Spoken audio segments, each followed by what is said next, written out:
Hello, everyone, and welcome to today's webinar on the Evolved Membership Nonprofit, a powerful revival of the social sector's ultimate business model.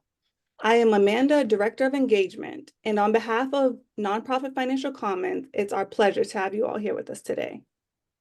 And before we dive into our webinar today, I just want to share a message from our generous sponsor, Bill. Bill is the leading financial operations platform for small and mid-sized businesses. As a champion of SMBs, they are automating the future of finance so businesses can thrive. Their integrated platform helps businesses to more efficiently control their payables, receivables, and spend and expense management. Hundreds of thousands of businesses rely on Bill's proprietary member network for millions to pay or get paid faster. So for more information, please visit bill.com.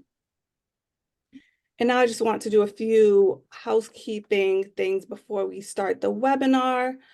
We get this question all the time. So the recording for this webinar will be sent out following the webinar. So please look for that in your email. It will be the recording along with the slide deck and a list of resources to go along with this webinar.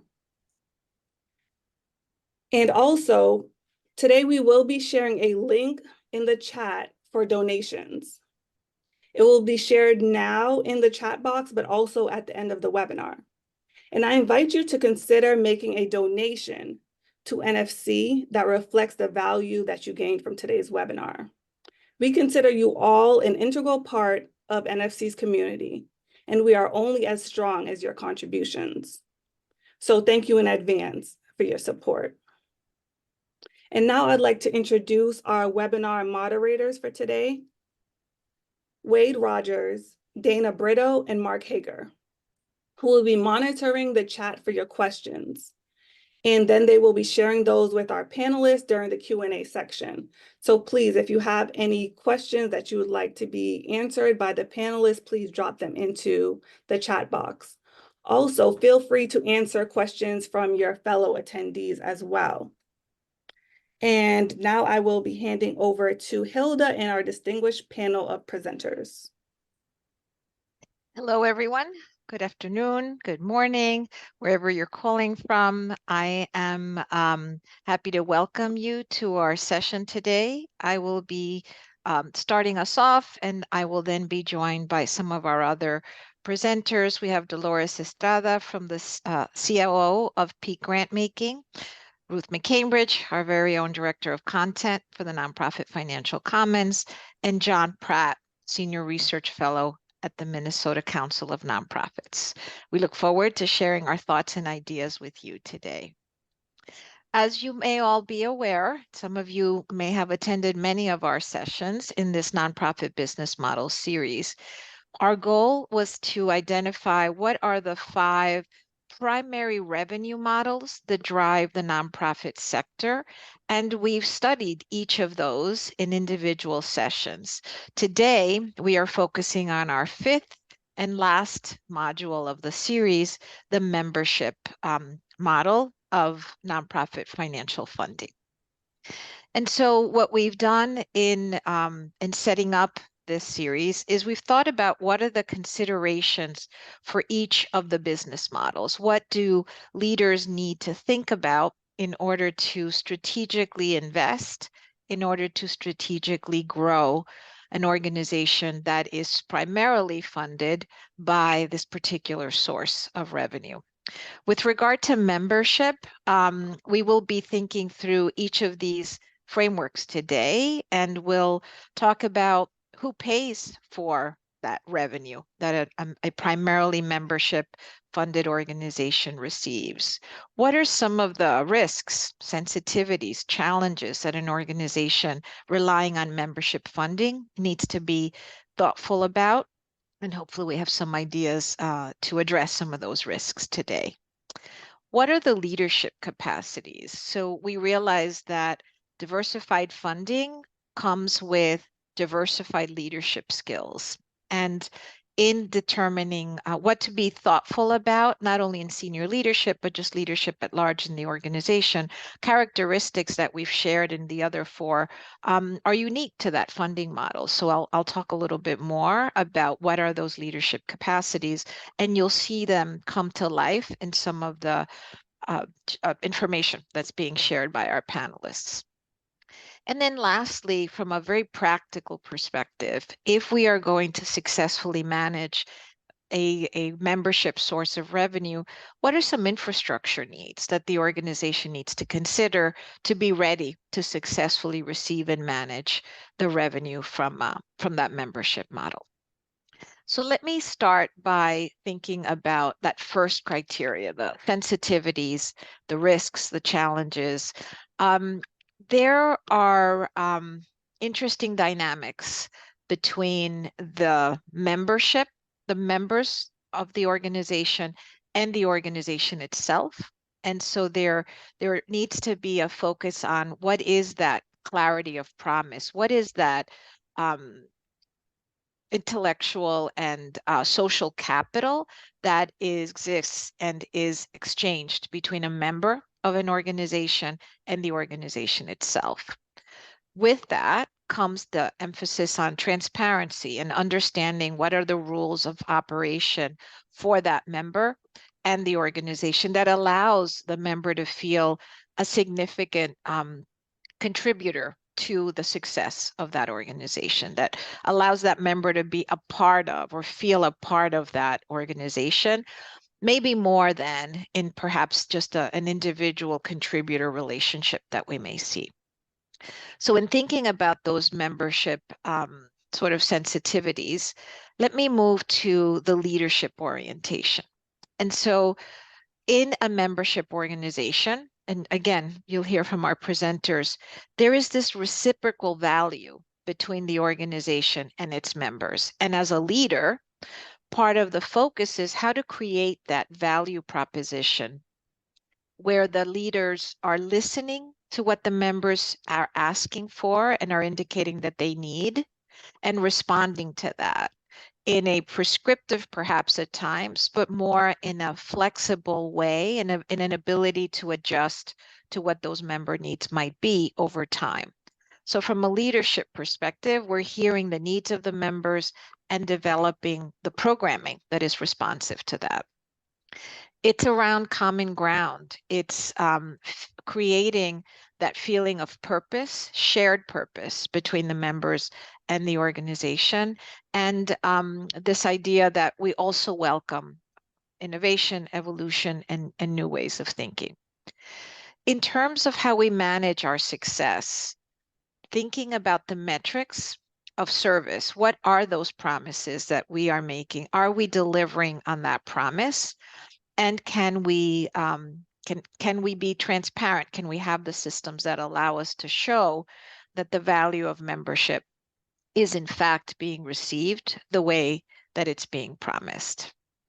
On the infrastructure side, we know that engaging members means having strong communications, having systems that are supportive of that mutual connection and of that mutual relationship without being overburdening in terms of bills, for example, the billing and collection process, the dunning of delayed members, making that almost be a sort of invisible transactional processing so that that relationship continues without a lot of the perhaps paperwork that could stand in the way. And then in a membership model, there's the convening aspect becomes a critical aspect of bringing folks together. So what are the infrastructure needs that the organization has, from databases to convening mechanisms to communicating and collecting all of the tools that are necessary? And I'll be asking one of our panelists today, how have they successfully done that in terms of the investments that they've made to be able to generate that feeling that we're trying to generate for members, with the infrastructure being sort of that behind the scenes transparent element of that partnership. So these are some characteristics that we've been thinking again through all of the models and have really prioritized for today's conversation around the membership model. Before we begin, as we always do, we have a few polls to have a sense as to who's in the room with us today, and for you to have a sense as to who's in the room with you as we progress. So the first poll, would love to hear how much of your average annual revenue represents dues from members? And we have 4 choices for you to pick from. Is it less than 10%, 10 to 25, somewhere between 26 to 50, or more than 50%? Please go ahead and let us know what is your single choice here based on your model and revenue funding. Okay, so we have quite a diverse audience here. For those of you that are more than 50%, this is sort of a core part to your business model, and you can see that about 44% are less than 10%. So you're exploring what this might mean for you. And then we've got about 24% in that first category and 14% in the 26 to 50. So thank you. Thank you for sharing that. We now know the perspectives of the folks who have joined us. In second question, now, how much, so we've answered the question about what percentage is membership. We're looking to understand the other sources. So there's membership dues. What are the other sources of revenue from those members? So this gets to the other ways in which revenue is generated from the members in addition to the membership. And you can see same categories. So again, this is membership that is paying in revenue for other activities like publication, events, sales of merchandise, these elements that generate financial return for the membership organization beyond the original membership dues.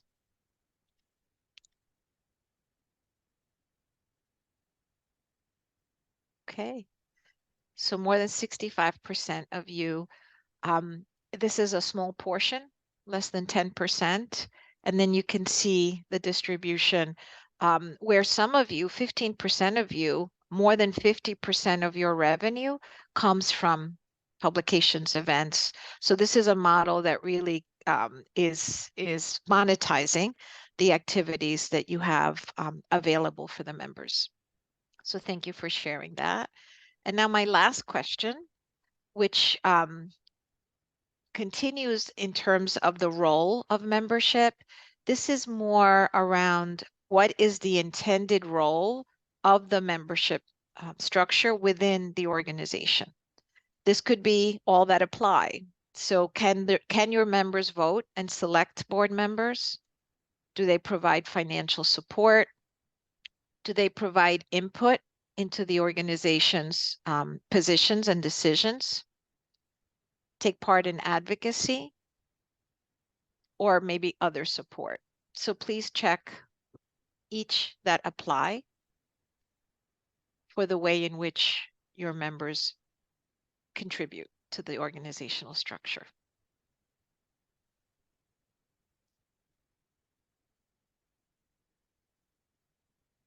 This takes a little bit more thinking.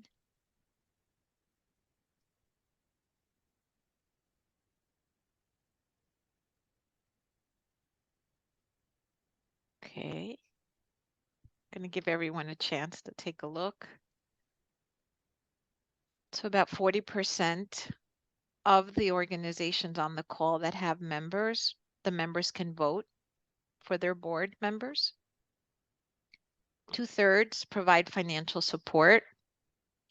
About 50% provide input on organizational positions, decisions, resource allocation maybe, advocacy, almost 70%, and then almost 70% other types of support. So you can see that many of us have not only financially intertwined with the members themselves, but the running of the organization and the structure of the organization.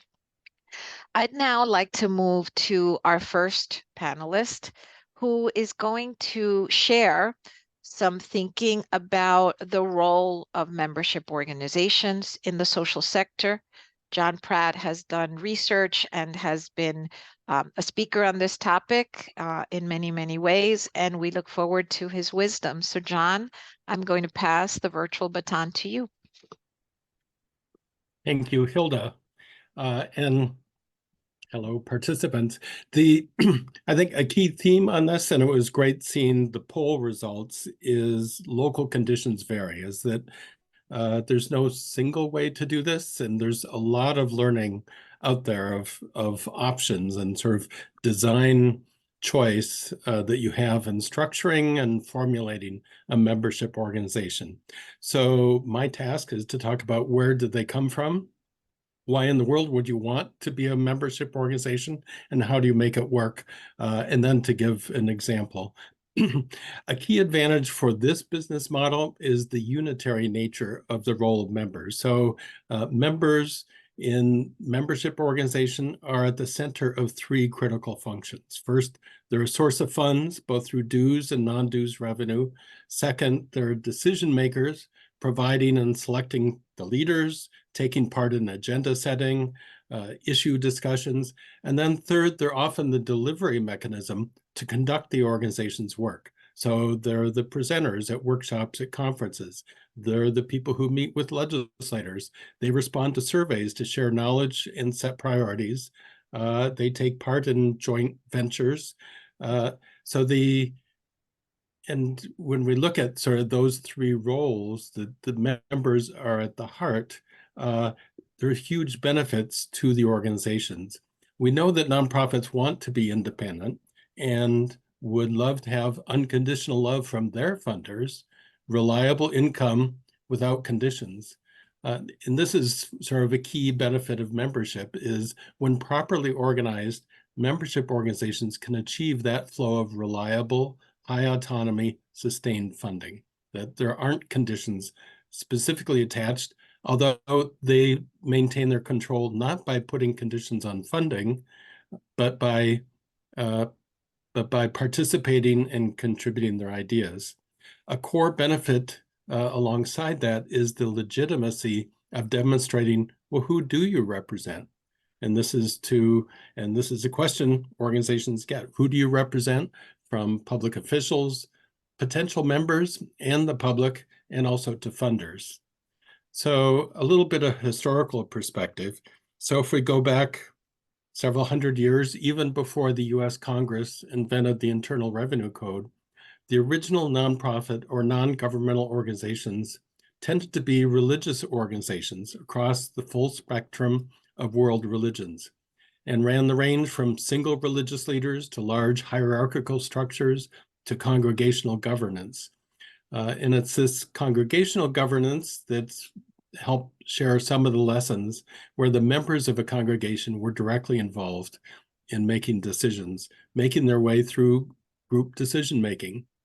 The idea that non-religious entities could be formed for public benefit, so for education, for service to the sick or the poor, for scientific discovery, that you could have these organizations created not by the state, but by groups of plain citizens, came along with the Enlightenment in the 17th and 18th centuries, the cultural and intellectual movement.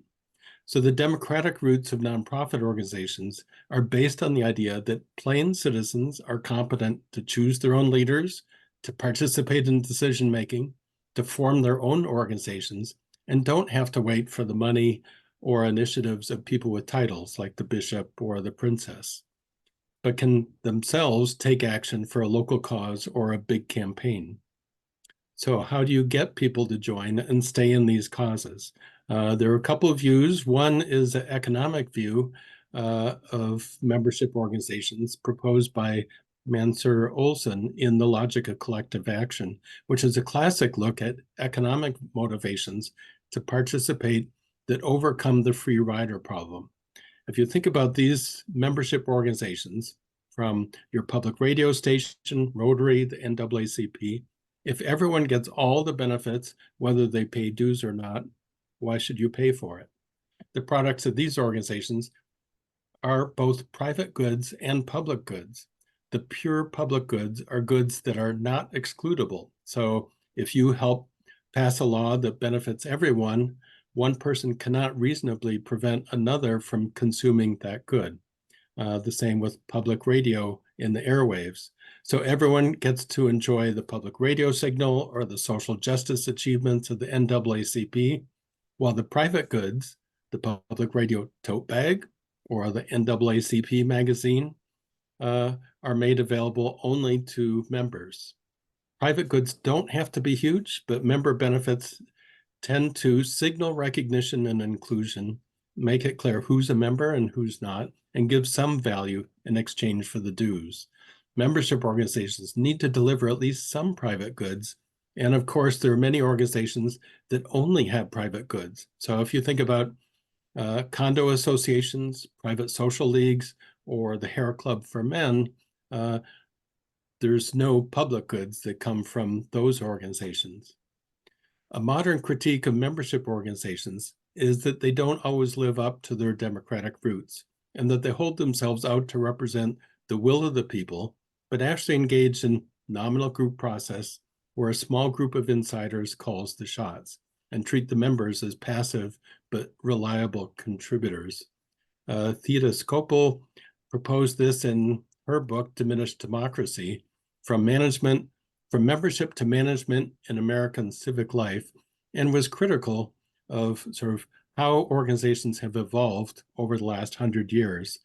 And she shows that 100 years ago, most organizations were organized as membership organizations, but now most of these groups have converted to being self-replicating boards of directors and basically using professional management. So how do we keep clarity about how these membership organizations are accountable to their members and are truly representing their interests? Well, there are two legal and accounting aspects that come into play. First is when you incorporate, and often there's a view that sort of the two major types of nonprofit corporations incorporated under state law are membership or non-membership organizations. And the key difference is that members tend to select the board, that they actually have member rights, and it may be clarified what information they can receive or how they can intervene or control the organization. Often this is done through election of leadership, could be election of the officers or the board of directors. And this is important because sort of a key litigation problem over the years has been who has authority to control the organization, and are the decisions legally supported? And so fights internally in organizations, you need to be clear, well, who has authority to make the decision? And when members have authority, do you have an up-to-date roster? Who's entitled to vote for what? And when does the elections take place? So this is one of the importance of having systems. And then secondly, how does the organization account for funds from members? This comes more under the Internal Revenue Code and GAAP reporting.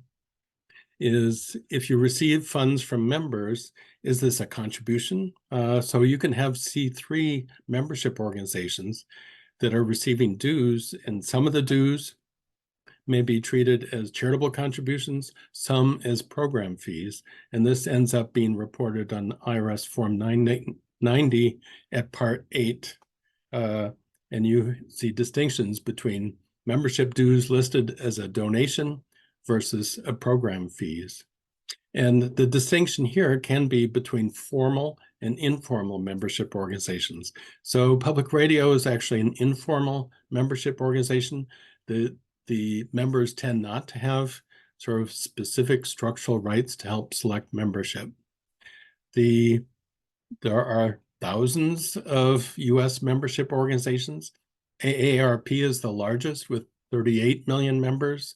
There's even a group an association of associations of membership organizations.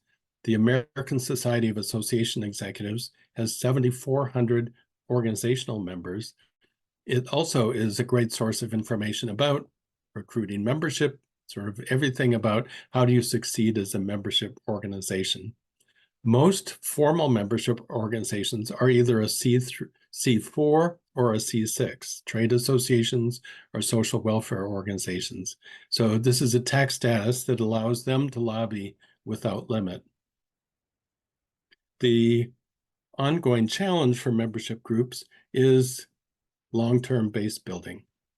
So I want to say a little bit, what are the attributes of membership organizations? The next slide shows this. What do you want to have in place to manage membership? Clearly, you have to have a plan, a clearly defined constituency. Who's our target pool of potential supporters? Who is it that we're reaching out to join? A structure for membership status, a roster of active members, a system for dues, recruitment and retention, and have establishing membership criteria. Who gets to be a member, or even different types of membership with your application process and multiple renewal appeals. I'll talk later about dues systems and membership types. The priority investments, what do you need to have in place? Well, and I'm sure the groups taking part in this call have a membership database or website. There are over 140 different association management software solutions available. Some are freestanding, some are add-ons for Salesforce, but for many, the goal is an integrated e-commerce plus event registration plus membership tracking. But this allows members to see who else is registered for an event, to basically cross-sell different events or different offerings from the organization. Mass communications to members, and I think this is a key theme, is you need to succeed at communications to succeed at membership. And then having, what are the engagement strategies? Events, meetings, surveys. And then many of the organizations, as we saw in the survey, are mixing dues revenue with non-dues revenue. You've aggregated a market. You have people who are interested in what the organization does and what it has to say. You don't want to be a shill, so not simply merchandising things and sell to members. And it was interesting to see that was for this group, non-dues revenue is definitely a smaller part for most organizations. The next slide shows, ask this question: what do members want from organizations to which they belong? So one measure of connection is how closely are members tied to the association, sort of a continuum of affinity from high to low. And this varies across organizations, but sort of the influence, what is it that members are looking to the organization to deliver? So if they're interested in advice, the organization provides advice. If they're looking for cost savings or purchasing recommendations, those are very different roles. Are they looking for advocacy or legal advice? And then which parts of the association do different types of members value? One view of members is that they're, and this is a very shorthand description, but sort of a hierarchy of expectations and participation. This view would be there are three types of members: mailboxers, who just expect, keep us posted, we support you, we want you to keep doing what you're doing, just let us know what's happening. The second group would be active participators. We will use and contribute to what the organization does. We want, if we're going to pay for it, we're going to use it. And then finally, leaders. We want to help steer the ship, be on a committee, on the board, present at an event. And one view is that mailboxers are about half the people. Active participators are about 45%. And then leaders, people who really want to help steer the ship, are about 5%, and sort of meeting each of those groups where they are. 6 areas you'll want to follow, sort of worth tracking, is one is what's happening to membership over time, setting goals, comparing to peers. Are we growing or shrinking? Second would be organizational accomplishments. What is it we can communicate to our members that we've done on their behalf? What would members want to know about? Third is renewal rates. So what's happening? Certainly churning is normal, that people join and some don't renew, but having sort of 80 to 90% renewal rates is a very healthy role. It depends on the organization, but who thinks the organization is doing a good job? Active participation. So what are people doing other than paying dues? Participating in events, surveys, program services, advocacy. Fifth, now these last 2 are harder to measure, organizational reputation. So what's the visibility, the openness, what do people think is happening? And then lastly, healthy group dynamics. Do you have an open process, effective operations? Hard to measure here, but it goes to authenticity, is how do members experience the organization? Do they feel ownership? Is the organization on the right track from the members' perspective? Is it working on the right things, focusing on the right issues? So to give I'll use an example that I've been very involved in. And let me say, local conditions vary. There are a lot of design options. This is just one example to demonstrate the role of dues and participation.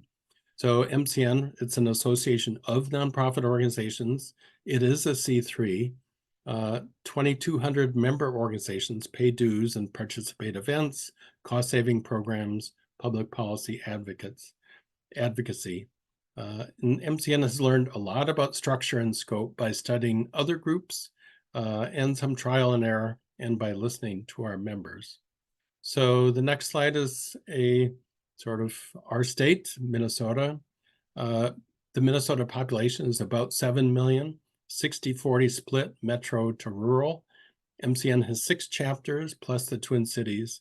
The big challenge for MCN is how to be useful to regional centers and rural members. Next slide shows sort of some of that active communication and engagement, how we sort of publications, email, social media, events. So membership results from interaction and usefulness, a lot on communications, contacts, and events. Next shows MCN's dues history. So yes, like many organizations, sliding scale goes from $50. 25 years ago it was from $50 to $500. Now the range is from $50 to $1,700. And people expect sort of smaller organizations would pay less. The next slide shows sort of over time, short time series. Membership can definitely be a reliable, predictable source of revenue, should not be volatile. Steady growth is ideal, and it's worth having timely inflation adjustments. The next slide shows MCN's membership by size. So you see sort of those membership levels based on budget size, the number of active members in each budget category, the dues level for that category, and then what the current dues income is from that category. So for MCN, this shows that the distribution of members by size and the dues produced. 70% of the members have budgets under $1 million, and their dues account for 23% of total dues. The largest 30% of member budgets account for 75% of dues revenue. Renewal rates are also correlated to size. The $50 members renew at about 50% per year. So a lot of churning at the low end. And then the largest organizations renew at 95%. There's also a difference in what is it they expect. Our smallest members are looking for very practical benefits, including free publications, copy of the grants directory, the legal handbook. The largest members are looking for public policy protection and advocacy and information. The next slide shows sort of projecting dues increases and its impact on groups, including what percent. Basically, the larger organizations can afford more and can afford more increases, and that's where it's targeted. To wrap up my part of the presentation, next I want to talk about the democratic roots of membership organizations. Ruth asked me to return to this theme because at its heart, membership organizations are uniting people under a common cause. So bringing like-minded people and organizations along with political and issue education. One of the most valuable things membership organizations can deliver to their members is the other members. So opportunities for peer exchange, opportunities to work with sort of their peers and learn from them. Membership organizations can be an effective vehicle for group decision-making, deliberation, self-education and learning, participation skills, peer exchange. Most value is the connection to other members. So these groups can serve as a leadership training ground for plain citizens, what Tocqueville called the mother science of democracy. So gaining the knowledge of how to combine, even to crowdsource and so it can be a place where people learn, and it's helpful for individuals to sort of join in sort of high level activities with their peers. They can also serve as a forum for identifying common concerns. So undertaking research, testing positions, building an agenda. In these associations, and I think this was referred to earlier, should be permeable, open to input and ideas from members, not telling them what to do or think, but letting it bubble up from below. So with this, you can end up with a strong membership case, why you should join. You can provide some private goods available only to members, and also having an authentic member role in decision-making and selection of leaders. Thomas Jefferson, quoting Benjamin Franklin, wrote that in free governments, the rulers are the servants, and the people their superiors and sovereigns. And that is the intent of membership organizations, is the people who really should be in charge are the members, and the officers and sort of executives are people who are learning the skills of how to respond to them. So this is in contrast to most nonprofits, which have self-replicating boards.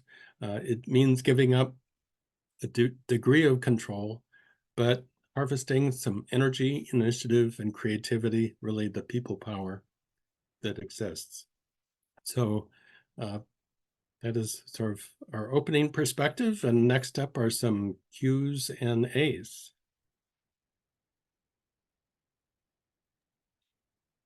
Thank you so much, John. And I believe Mark is our moderator and has been watching for questions, and we are ready for those questions. Okay, I don't think I'm on screen, but there I am. I've just come on. So hi there, everybody. Thank you, John. Thank you, Hilda.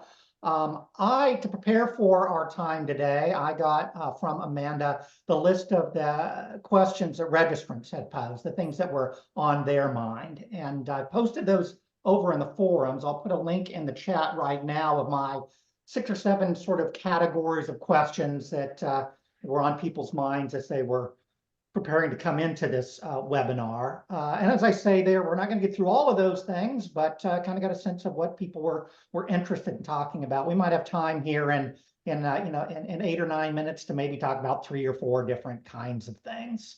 And John, I want to start by sort of pushing us on definitions, because I think that'll be important for people to think, can I become a membership organization, whether they can or not? And you and I were talking about this a couple of weeks ago. When it first came up, the question of, hey, can we become a membership association? My reaction was to that was no, you're either a membership association or you aren't. And you all have pushed me to sort of soften on that a little bit. Clearly, there are those things that are membership organizations. They're built for that. They're the pure types. They're your church. They're your neighborhood watch organization. It's the American Accounting Association. It exists purely for the members, and it's only the members, right? It's only certain, and we call them associations for that reason. It gives these people a way and a mechanism to associate through. But there seem to be these other things. And we're talking about these other things largely today for folks that maybe don't have these associations. Our colleague Ruth called these faux associations. It seemed like you called out public radio of having a mission that they can do theoretically without their members, but they fundraise by asking for additional donations from their members. Theaters might do this. They might mostly get their money from ticket sales or from a grant, but they might invite members to get certain services, or maybe a youth service organization might do that. It's not their primary source of funding, but they can invite members.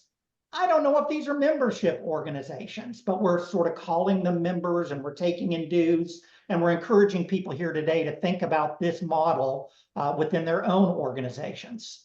What do you think about this distinction between the pure associations and these things that are trying to have members? Oh, I think it's a real distinction, but I would look at it more as a continuum. So we could say, from high degree of member control and influence to low, and I think the key is that, do people understand what the equation is and what their true role is? So I think for public radio contributors, there's probably a pretty clear understanding that they're there for the financing. They certainly can send emails or participate in events, but mostly they're paying for a public benefit that they're already getting, but feel that they should. And some other groups that, on the other end of the continuum. So this could be, the medical association, or could be a tenants union of where everyone who belongs to this organization is a tenant and gets to vote for the board and gets to decide what legislation they're going to work on. So it is, the good thing is that people understand that they can participate and contribute to these groups and should have a voice. I think the one sort of question hanging out there is there agreement between, or consistency between, what people think their role is and what it actually is? So for that tenant association, the president, the vice president, they're going to be tenants, right? That it exists for them.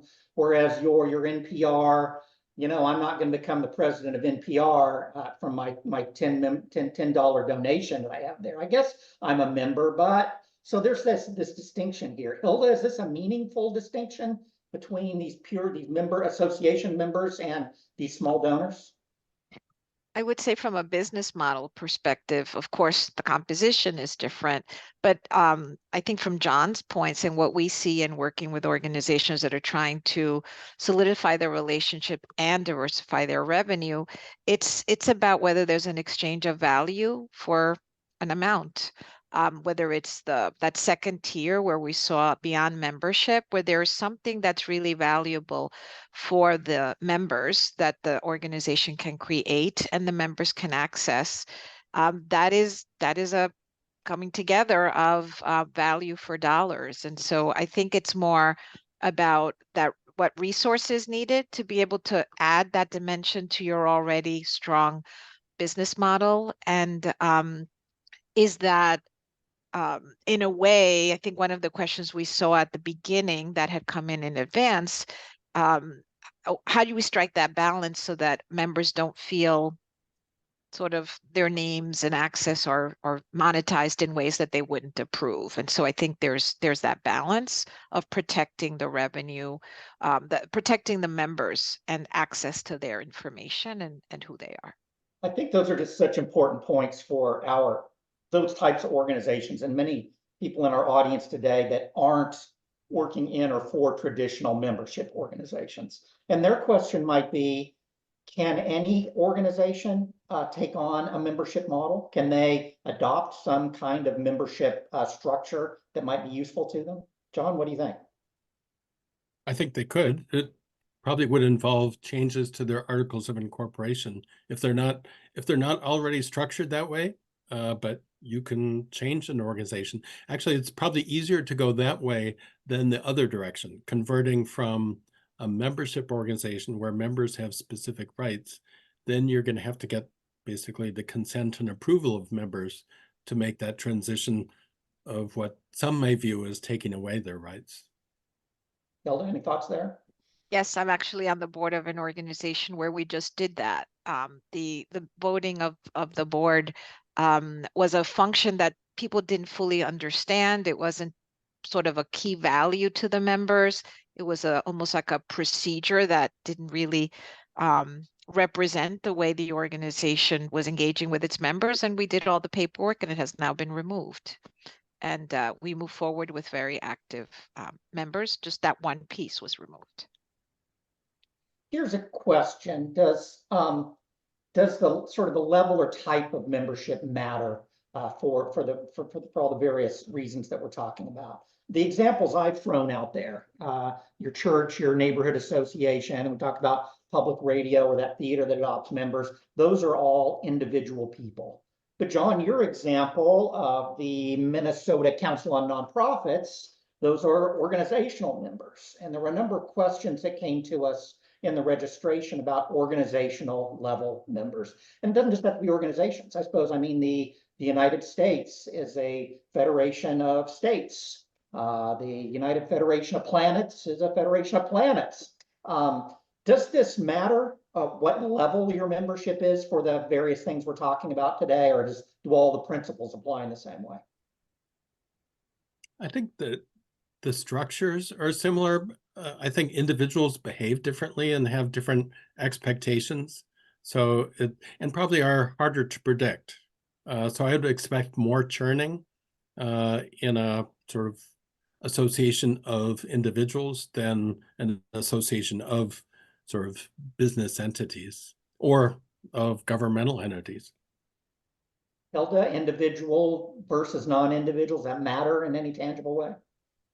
I think understanding the needs of each is what's key. And so long as we understand what each is looking for, I think that's all that would be necessary. And I defer to John on his points as well. We're getting ready to move toward our case study. I'd like to get a brief reaction for you on sort of a bigger point, John and Hilda. We're sort of been in an era now for several generations of people engaging their communities less than, say, our grandparents or great-grandparents did. And some organizations seeing declines in their efforts to either get volunteers or get donors or to draw in members. Is that a concern for folks that are thinking about either creating a membership association or moving toward membership association? There's a broader sort of joining culture. To what extent should that be a concern for us in thinking about the membership model? Hilda, what do you think? We see this question, and I saw it as some of it in the chat, in terms of this question of in-person versus virtual. It's not the way it used to be, as you were saying, Mark. I would say that it's more about listening to what individuals want in today's world. Maybe in the past, an in-person meeting is what they were looking for, but today they're looking for something different. So staying in touch with the wishes and needs of the members is what I would think would be key there, as opposed to comparing to the way it used to be or the way that it could be. John? Yeah, I think a lot of the question partly is, what do we have to do in the era we're in to engage people? And certainly in the 1800s, it was so different that, sort of meeting going was actually, those are quasi entertainment and sort of how you learn things. We weren't less of a role for mass media, certainly no role for social media. And so how do people want to engage now? Is kind of the question every organization faces. Yeah, and a big question, I think. Yeah. John, let's you and I exit stage left. Hilda, I think you're going to introduce our next presenter and take us into the next segment of the webinar. Thank you. Thank you. Thank you both. And so now we'd like to have a conversation with Dolores Estrada. Dolores is the COO of Peak Grantmaking. Full disclosure, I happen to be a member of Peak and a big fan. And so thank you, Dolores, for joining us today. John, you've sort of set the stage for us in so many ways, the historical perspective, just how to think about benefits of membership, structures, and I'd love to bring in Dolores's experience with Peak and how Peak has evolved over time to be the amazing organization that it is today. So Dolores, welcome. And I'd like to start just by asking a little bit about Peak. How did it become who it is today? Was it always a membership organization? Was it always called Peak? And just bring us into your world. Well, thank you, Hilda, and thank you everyone for inviting me to share today. I think the story of Peak is one that I think, as I was listening to John, covers a lot of the dynamics of what makes a membership organization. But originally, Peak was not a membership association. Peak is now a nonprofit membership association with 28 years under its belt. Its mission is to transform philanthropy by operationalizing equity-centered values and driving grant-making practices, which came about from a conversation in 1991, two grant makers trying to figure out the role of making the stewardship of the money that their individual foundations, grant-making institutions were putting out there, and just be wiser about it, more efficient about it, but more equitable. And so this desire to do right by the money being invested, and to really help support their individual communities, there was an organization of grant makers, grant managers in foundations. And so we became a Grant Managers Network. And initially it was focused in and around the New York region. So yay, New York, for lighting the fire of equity and efficiency, and the desire of creating this space for grant makers to do better by their investments in community was supported mostly from private foundations. And they sustained us through our initial period of just giving us grants. And when the next growth spurt came along, we discovered that we had a movement. We had, and I'll tell you a little bit about this later in our conversation, but we created a space for people to talk about their work and how to do it better and how to make our communities the beneficiaries of that good work. And so we wanted to build a movement around this. And so we had a low barrier to entry from 2009 to 2019 that resulted in a 400 net growth over that decade. And it has remained consistent over time because we believe that our mission is consistent with having more people in the group, and that membership equals value for all our members, and more organizations mean more potential for change. And that change, again, becomes the beautiful gift to our communities where they can thrive and not just live in scarcity. It wasn't until 2010 that Peak had membership dues. We incorporated 10 years as a 501c3 after GMN had started. We didn't have our first paid staff member until 2006. So the trajectory was good people doing good work. And because these folks spent so much time, our founding members, really trying to understand and help support nonprofits, that our umbrella grew of who was there. And in 2017, we changed our name. And so now we are Peak Grant Making. And PEAK stands for principles, our guide rules for how you can get to values-based grant making, equity, which is across everything that we do, advocacy, create a movement of our members to support our communities, and knowledge. Don't be hoarders of information, share.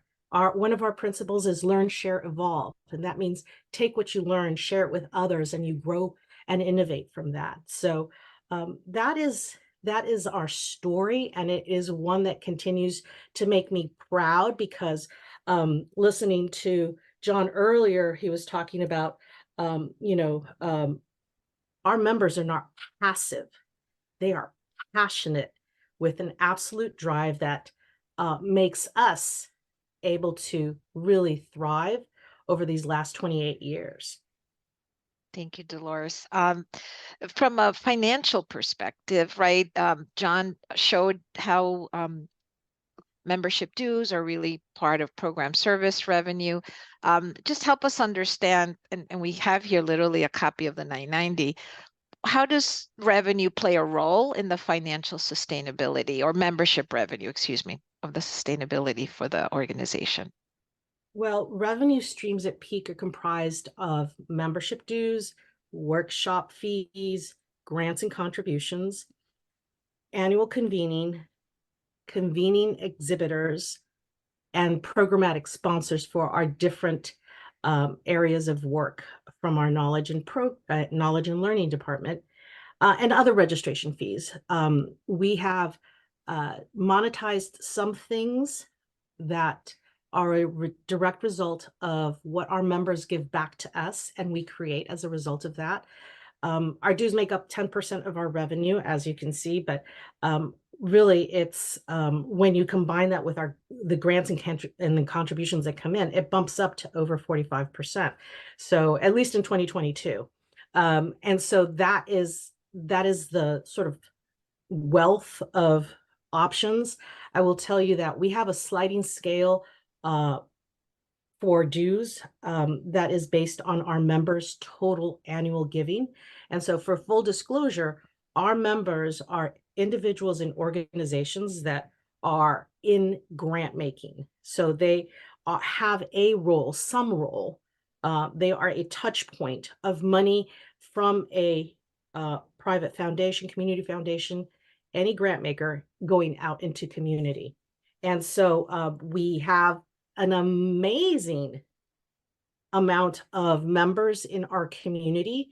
And that is really a result of what I like to call our membership innovation, which is we have three membership categories. The first is organizational, the second is consultant, and the last one is individual. And I want to bridge the gap between what you see in our numbers and what it is that we're really trying to move. If we are a movement trying to change the practices of philanthropy so that there can be more equitable, values-based grant making happening, then we want to have more people come into our space. And so that means that we are very generous in terms of what we share because it's part of our principles. And so we have a specific category of membership that is free. It allows you in the door. It is about creating a space for you to take something in. And if you think this is the place where you will then bring out these wonderful tools to your communities, then we have but two, ultimately, some of those individual complementary memberships result in paid memberships or individual donations. And you may be wondering, well, how do we know we're successful? Well, from our impact report in 2023, as you can see, we bumped up our membership to over 8,000. And that's amazing. Individuals, we have within that space, we have 557 contributing organization and consulting members. But really the beauty of this is that there is a 92% renewal rate for our organizational and consultant members. So I know that we are successful. I know that the passion that they bring into their volunteering and into the engagement that they have within their own organizations must be making a change because our numbers keep going up. And we have, in 2023, we welcomed 63 new organizational and consultant members. And that is big. That added 1,500 to our network. And so again, when we talk about a movement, right, you create the space and the opportunities for people to become part of your movement and help you move the needle on that mission by giving them a space. And how they navigate that space over time is really up to them. But we have had nothing but amazing results from our members, and their engagement in community is evident on every single page of our impact report. And as I look at this report, I just want to say that for any organization on the call who is thinking about this role with membership, the quote, "I start every morning with Peak. I look forward to daily information, questions to explore." That seems to be working in terms of that engagement strategy. So we know, back to some of the questions Mark was asking, how do we tailor what we have to offer to what our members are asking for. I see you have many different ways in which individuals can volunteer, from advisory councils to peer groups to chapters. Can you say a little bit more about these sort of organized ways in which your members are becoming part of the fabric of Peak, if you will, and how that might relate to some others who are on the call who might be thinking about creating these bodies of volunteerism? Yes. Well, one of the biggest drivers for our success is our volunteers. They are amazing, and they are action oriented. They understand the space that they're in, and they want to affect change. And so our members come from, as I mentioned earlier, all different areas of a grant making institution. So whether it's the legal department, the finance department, or the grants management department, what we see over time is that our principals have provided a map for folks, both consultants, individuals, and organizations. And they take up that map at wherever they are in their development journey to be able to get to an equity-based, values-based grant-making process. And I think the things that they come to us for is just the roadmap, but where you have 14 chapters, we have all of these affinity groups, and they're connecting on issues, talking to each other, building opportunities for solutions, and then going back out there into the universe and spreading their knowledge. So it really tackles that last principle that we have on Learn, Share, Evolve, where we are creating the spaces that they're asking us for because it's a need in the way that they can do their job better. We sustain that by having a professionalized staff, especially our membership and community engagement team. They're the largest of, so they're a 7-person team, and they support our 8,000 members. And they are one of the primary ways where we get feedback about needs in the community. As philanthropy is changing, those individual communities are bridging the gap between tons of information and then what would be relevant to bring forward and to share with our membership. And so we have a wonderful set of individuals who are helping guide all that feedback. And that feedback goes through our membership and community engagement group. And if there's something there that is an idea, an innovation, it goes from there to our knowledge and learning team, who then develops a resource. And we start a cycle of engagement that goes back to an idea that came from this group, now has become a resource, and now is being shared with everybody. And so it creates a lot of opportunity. It also creates a lot of passionate individuals around certain areas of our work, and that gives us amazing volunteers. We have over 380 volunteers last year, and I think that is a testament of not only the space that we have created for them to engage in these conversations that they may or may not be able to have in their own home institutions, but then give them the resources and the training to be able to execute with excellence. Um, it is gotten harder as the number of members has grown, but the love that we get back and the patience to be able to perform and create the things that they need is unbelievable. And so that is a big driver in our success too, is I think the patience of our members as we are growing as a nonprofit, developing the resources that they need, and then plugging them back with our members who are very much they're amazing. And one, Peak is the type of organization that the members vote in the board. And so I know that it's part of your bylaws. And so if you could just highlight where along the way this became part of your bylaws and why it was necessary that it be in your bylaws. Certainly. So I think, we spend as I was talking about our establishment, all of the founders of Peak are grant managers who understood the importance of what you put into a bylaw will and sort of in anticipation of what you want to build will be at the forefront of what you create. We created this initially because we did not have, it was a completely volunteer organization. As I mentioned, we didn't have our first staff member until 2006. And so governance of the organization and decisions about everything, including the name, really came under the responsibility of our board of directors. And so we wanted transparency. We wanted to Peak grant making is big on compliance because we were all from that space where the compliance work was our main home while we were in philanthropy, or at least for myself. And so we understood the importance of having that guidance and that governance come from individuals who are within our membership, who would be able to then guide us through the different steps, not only of development, so that we could attend to the needs of our members, but then also looking at it from the perspective that if we wanted to sustain ourselves over time, we needed to have some really clear and transparent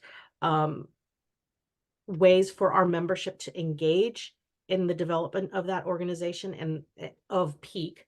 And so you have this a requirement that every year, this year we were able to bring it back to, in March to put a slate forward to our membership. We introduced them to the potential candidates, and then the membership 10% must vote in those board members. And this year we had 6 amazing board members join us.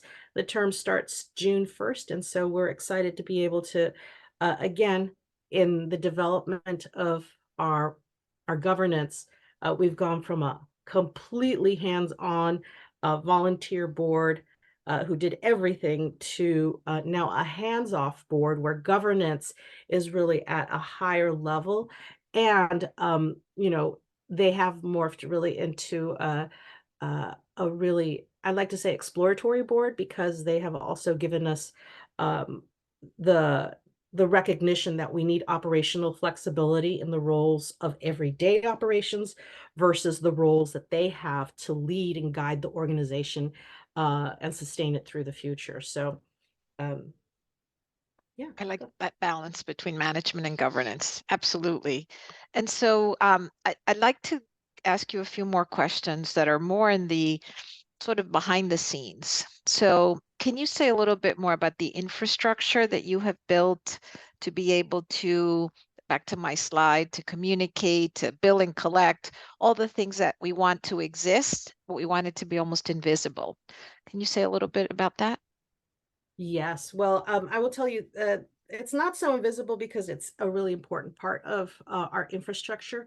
and that was to have a professionalized staff, not only in our membership department, but also across the organization, to be able to provide and build around what our members need. We needed individuals who could be in a role for an extended period of time. So at this point, I'm saying at least 3 years, be there, create and support our membership in a way that allows us to build relationships. The second thing around infrastructure was really around our technology. If there was anything that we learned from the pandemic, was that technology was what was going to help us not only continue the work that we had been doing in person, but also really change the user experience as a member, to be able to have a community forum where they can exchange ideas and they didn't have issues trying to get into the forum, where they were able to look at the membership directory and find other individuals who are maybe in their region or using the same type of grants database. Technology innovation was paramount to our success. And so to best support our base of members, we needed to make a significant investment. And the change from 2010 till now was significant enough for us to also think differently about what that investment would look like. And so these last 18 months, Peak has been working on the development of our new association database. It is nimble, it is Salesforce based, and it will be glorious. If anything, it has to be glorious given the amount of time that we've invested in creating this tool. And we will be launching it in June. So those are the kinds of, really critical infrastructure pieces. And I will say around the innovation piece, that for us, infrastructure is taking a look at all the things that bring us money and going, how can we make that easier for somebody to give us money? It's not just about a donate button. So I'm excited. My comms team told me that I could share this. Come at the end of the week, the Peak website is going to have a new page.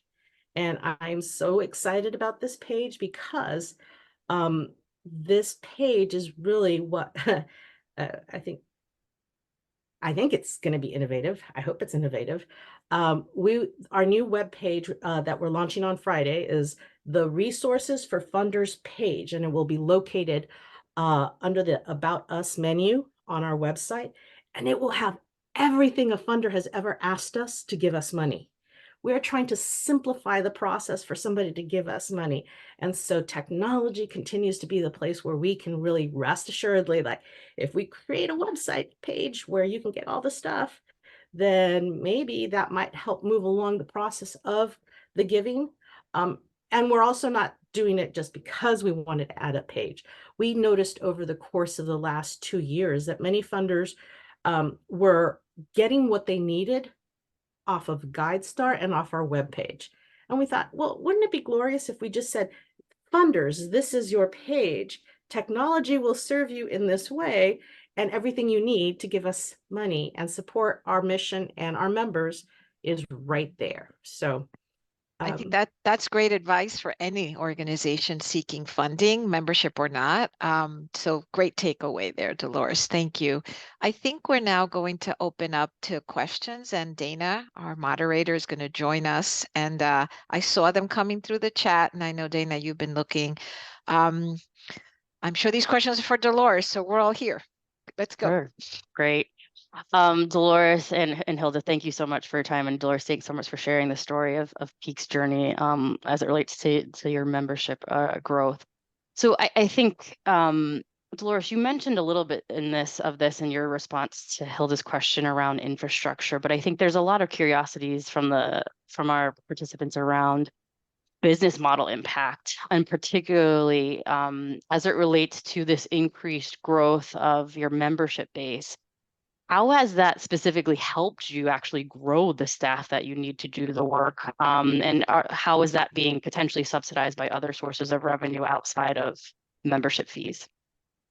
Thank you. That's a great question. And I will tell you, one of the beauties of the way that we've been doing fundraising is that we haven't really been doing fundraising. We have been making friends. That's the first part. We make friends, and then if the friends think that there is enough value in what we're offering, then they become members. But what really allowed us to grow our staff was our membership dues. If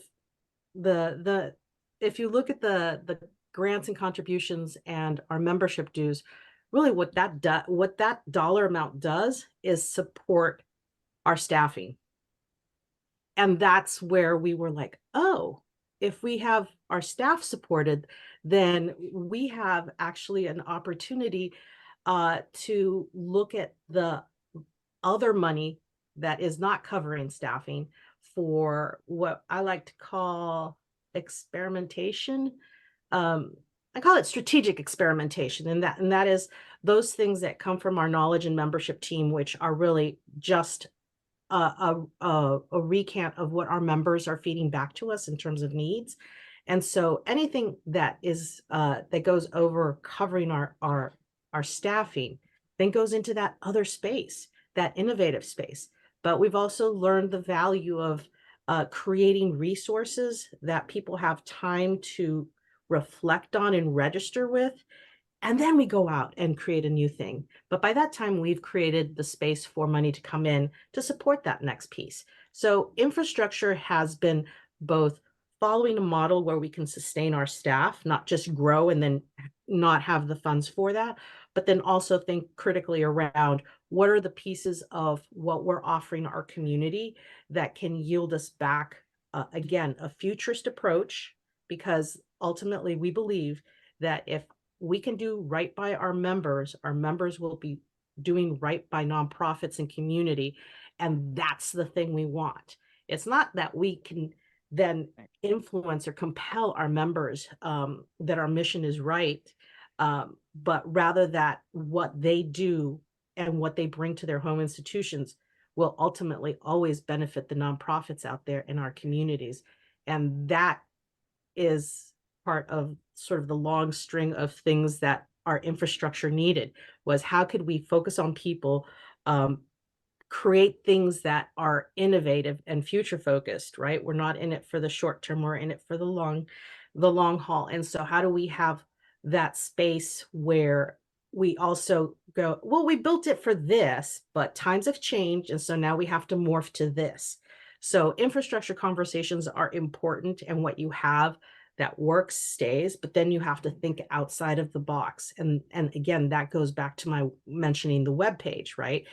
If I have a web page where I can send funders and have like a little tease conversation, I can let them go look and decide whether they want to swipe right or left. And if they decide to go with us, right, we have given them everything that they need. But also what we're also doing is modeling for the nonprofits out there. So it's a little bit of an extension of what infrastructure pieces we have, but I want you to understand why we're going through all the steps of creating all of these things. Being a membership organization, you would think that we would get money just one way in, and we don't. We have over 600 individual transactions where I'm signing, or my CEO is signing some award agreement to process money that doesn't just come in as dues, doesn't just come in as a credit card transaction. I still get paper checks. So, you know, in a world where we encourage, by the way, this is a plug for Bill, we encourage our funders to pay us using Bill. It is an incredible journey of what are the different things that you can use. And we just Frankenstein, we listen to our peers and we pick the things that think might work and push us forward. And if they don't work, then we learn, we have data, and we try something else. Love it. And I think also, given the movement building aspect or element to your work, in addition to being responsive to how, you know, what your members need, I think you also made pretty explicit mention of the role of volunteers. So I was hoping you could talk a little bit about the role of volunteers. And also, I think we had a specific question about how that time is being valued, if you're providing some type of stipends or not, or really how you're cultivating and engaging that in service of this, of our membership and also the movement that you're trying to build. Well, I love talking about our volunteers because one, they are fantastic. We would not be in 14 different states or 14 different chapters if we did not have those volunteers. But not only do we have volunteers, we have like super volunteers who are really just the lifeline of Peak, having amplification outside of grant making institutions. Our partners are also part of our volunteer network, in the sense that you can come in and just be a listener and find out information. You can become a chapter leader. You can become an affinity group, a community of practice leader. You could be a board member. We value all of those roles. And what we have by design created as part of our volunteer experience is that we won't just bring you into the fold and ask you to be co-chair of this or that. We will provide you training. We will provide you support, which is why our membership and community engagement team is so large, is because it supports a very big movement of people doing very many different things. But more importantly, we sometimes, depending on the kind of volunteer experience, we will move people into the space where we give them the things that they can't get in their home institutions. Professional development, career development. One of the really big features of our annual convening is that we now offer professional coaching. So this year we had 20 coaches, and we had over 150 engagements of individuals coming to the convening, getting some coaching, then going back to their home institutions and making decisions about their careers. So what we try to offer are the things that they might not necessarily get if they don't have a professional development budget. We offer some of that within the resources that we offer, but also we create a community where the networking, the social part is so important that it bridges the gap between what they might need for their institution, because that's on a journey, versus what the individual is going on in terms of their journey within philanthropy. So it's a very strong, human-centered layer of work. And if you were to ask me about all the things that we do, they all start with the humans. But so I think we have time for one more question, and I apologize that we don't have more time to discuss this, but I think you had mentioned that 2010 was one of the first years that Peak accepted dues. And I imagine there's been a lot of evolution of the approach to that over time. But I think going forward, what does your process look like in terms of reevaluating how you're thinking about that sliding scale and your approach to the pricing of those dues? I think, how we look at the future is also around just recognizing that things have changed in terms of cost of living. Just the realities of the financial world are still there. We try to offer a strong sense of community, and we can't build that without just rethinking some of the things that we do. And so I would say we're looking at the future and whether we increase dues creatively, in the sense that our window keeps growing. There is a real understanding by us that we are not the experts in everything, but what we are experts in, we will partner with others. And so just creating relationships with others who are going to help support how we bring our work forward, how we support our members, how we support the sector, I think is really important. Our perspective is that financial health goes hand in hand with the organization's value proposition, the quality of our programs, which are just outrageously awesome, continued relevancy with our members, and the internal capacities, right? So that means having staff to help support that. And so we will assess at the time that we think it's right to make that that change. But we also recognize we have a different insight to the philanthropic sector than most. And so that allows us to be aware and mindful and plan, plan for the future.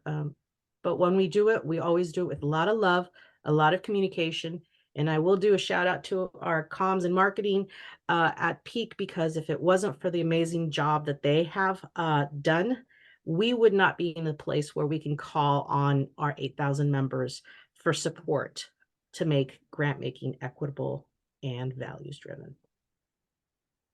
Dolores, thank you so much for sharing your story. And again, I think there's a lot of love that you brought into this. And I think that's really important to facilitating a model such as memberships, and really appreciate just the honesty, the candor, and congratulate you on your success.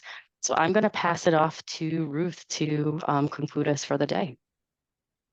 Thank you.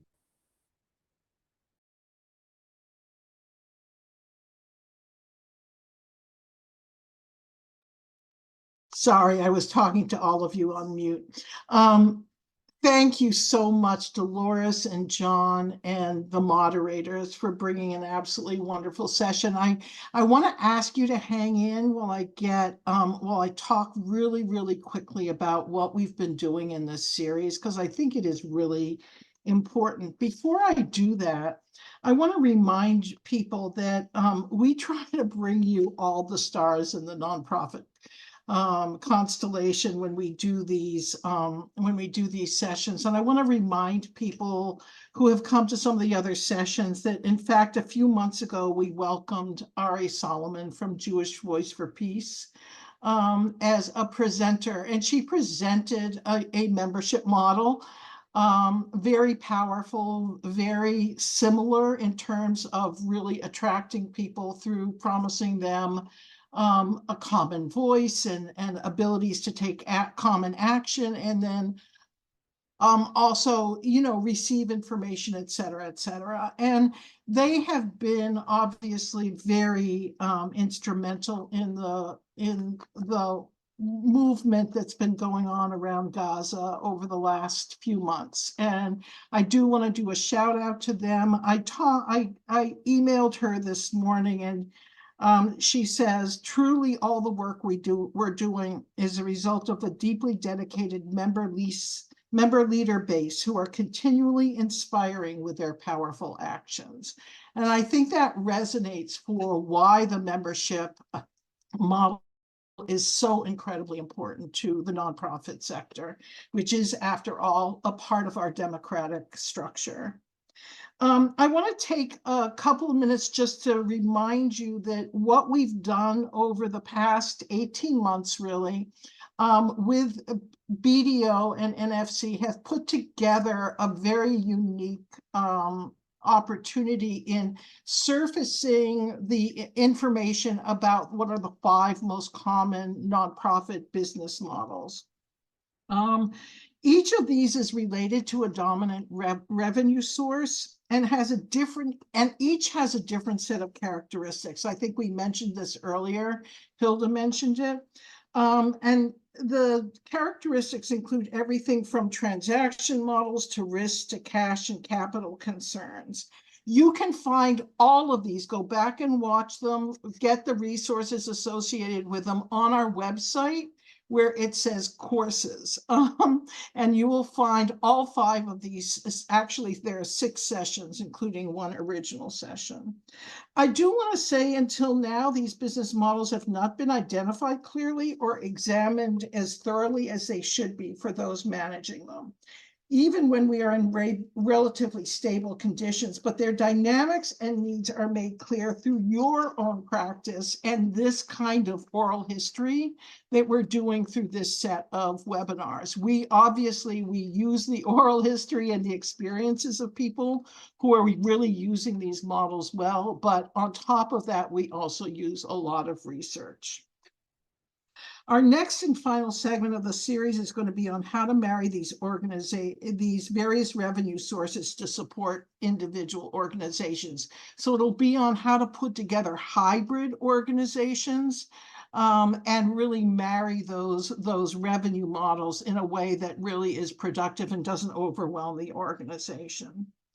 I want to say before we end that the reason why this very basic work on nonprofit financial models has not been done before is because we have not controlled the narrative about what financial leaders in this sector really have to do to manage what are very complex entities. Nonprofits, even very small ones, can have a very complex sets of variables that they have to manage all of the time.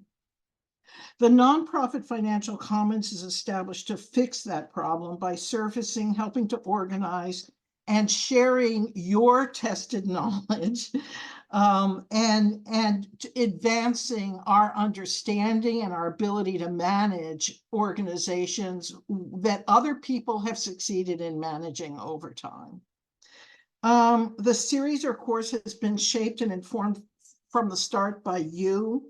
And we need you to help us keep it very vibrant. There are two things actually that we need from you. One is any suggestions about how to use the content in this course. And it would be great if you would go back and look at all the sessions. Help us understand how to make sure that this content is really useful to other people. And that we continue to advance our understanding, continue to advance our practice in managing these various models, and also continue to improve the operating environment for those models. And the other thing that we really need from you is financial contributions. NFC is not an extraordinarily well-funded organization itself. We really have to depend on you to help us keep it moving. And so we gave you a link in the chat early on asking you please to send us a donation today that reflects the value that you've gotten not only out of today, but out of some of our other sessions. And so we'll ask you that again. We're going to keep this the chat box open for a while so you can both donate your intellectual contributions and your financial contributions. We so appreciate you, and again, I just want to echo Hilda in saying big fan of Peak, MCN. And the models that you've built have been so true to the intention of representing your constituency. It's not a wonder that you're so sticky. So congratulations, and thank you everybody for coming.